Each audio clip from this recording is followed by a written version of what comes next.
Hi, today I'm going to show you a really simple method to insert checkbox in WPS Office. If you want to do it, first you need to click on Insert tab, and after that you need to go to Quick Parts Settings. We need to click on it. It will let you to insert pre-formatted text, auto text and fields anywhere in the document. So if you will open it, you will see here 4 options: date and time, forms, auto text and field.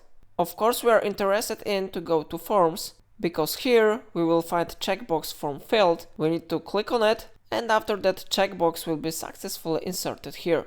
If you would like to have this checkbox checked, you need to click double tap on it, and then you can modify the checkbox size. So I will increase it maybe to 14 points, and you can set here default value. Here is not checked selected, so you can click on checked option, and you can click OK button to make modifications. And how you see, our checkbox has been successfully checked. So in this way you can add checkboxes in WPS Office. If I helped you, remember to like this tutorial and subscribe my channel. Please let me know in comment if it solved your problem.